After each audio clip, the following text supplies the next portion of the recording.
वास्तुशास्त्र आणि धर्मशास्त्रानुसार झोपताना पाय कोणत्या दिशेला असणे शुभ आणि अशुभ याबद्दल काही नियम सांगितले आहेत. शुभ दिशा पश्चिम दिशा, पश्चिमेकडे पाय आणि पूर्वेकडे डोके करून झोपणे सर्वात शुभ मानले जाते. यामुळे मानसिक शांतता, एकाग्रता आणि आध्यात्मिक प्रगती होते.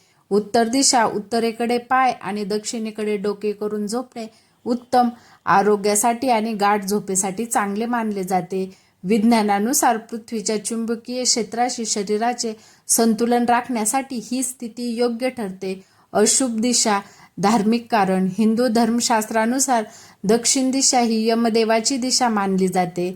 या दिशेला पाय करून झोपणे हे अशुभ मानले जाते आणि यामुळे नकारात्मक ऊर्जा आकर्षित होऊ शकते.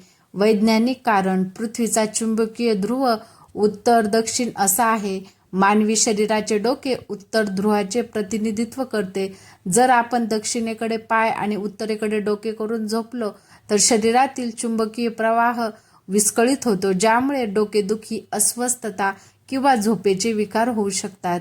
इतर परिणाम दक्षिण दिशेला पाय करून झोपल्याने घरातील सुख शांती नष्ट होऊ शकते, आर्थिक नुकसान होऊ शकते किंवा आरोग्य बिघडू शकते असेही मानले जाते. व्हिडिओ आवडल्यास व्हिडिओला लाईक करा, शेअर करा.